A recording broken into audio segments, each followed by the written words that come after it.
studi kelayakan bisnis syariah pada pembiayaan murabahah.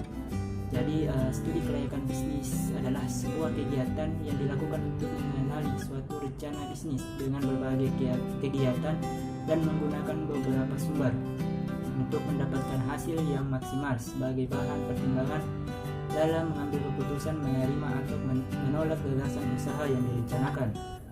Nah, studi kelayakan bisnis syariah juga merupakan sebuah laporan sistematis penelitian dengan menggunakan analisis ilmiah mengenai layak atau tidak layak suatu usulan usaha bisnis yang halal menurut pandangan syariah Islam dalam rangka rencana investasi perusahaan. Nah, studi kelayakan bisnis tentunya memiliki tujuan yang akan memberikan manfaat. Adapun dua tujuan dari studi kelayakan bisnis, yaitu yang pertama, ikhtiar untuk mencapai kesuksesan usaha. Tujuan utama studi kelayakan bisnis adalah sebagai bukti ikhtiar kepada Allah Ta'ala agar usaha yang dibuat nantinya mendapat kesuksesan, ridho dan berkah dari Allah Ta'ala. Nah, yang kedua, meminimalisir risiko.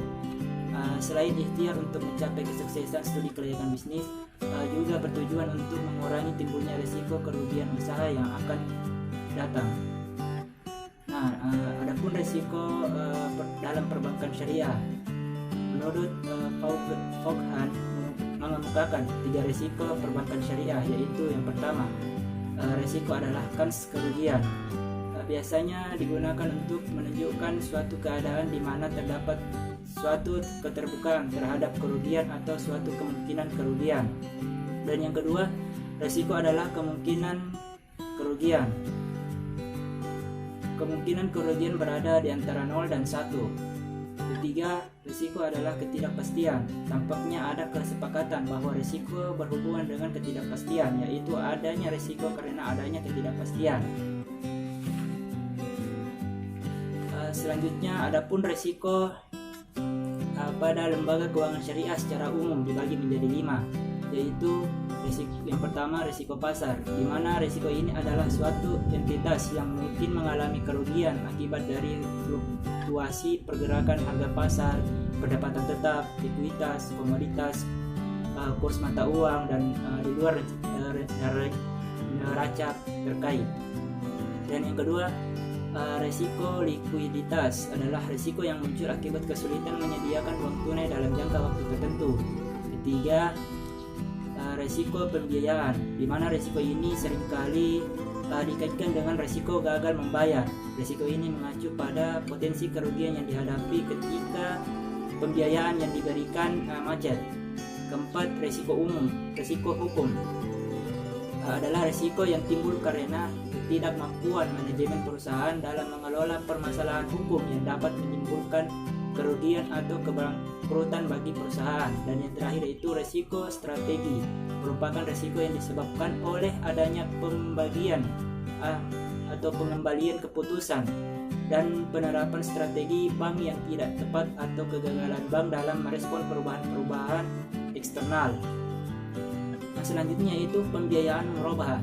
Jadi di sini menurut Kashmir, pembiayaan adalah penyediaan uang atau tagihan yang dipersamakan dengan berdasarkan persetujuan atau kesepakatan antara bank dengan pihak lain yang mewajibkan pihak yang dibiayai untuk mengembalikan uang atau tagihan tersebut dalam jangka waktu tertentu dengan imbalan atau bagi hasil. Nah, kemudian juga dijelaskan dalam Undang-Undang nomor 21 tahun 2018 tentang perbankan syariah pasal 1 poin ke-5 menjelaskan bahwa pembiayaan adalah penyediaan dana atau tagihan yang dipersamakan berupa 1. Transaksi bagi hasil dalam bentuk mudharabah dan musyarakah. Dan yang kedua, transaksi sewa menyewa dalam bentuk ijarah. Ketiga, transaksi jual beli dalam bentuk piutang, murabahah, salam, dan istisna. Dan yang terakhir, keempat, transaksi pinjam meminjam dalam bentuk piutang, qard, dan transaksi sewa menyewa jasa dalam bentuk ijarah untuk transaksi multijasa berdasarkan persetujuan atau kesepakatan bank syariah dan pihak lain. Baik, mungkin itu saja penyampaian materi singkat dari saya. Saya akhiri dengan ucapan Assalamualaikum warahmatullahi wabarakatuh.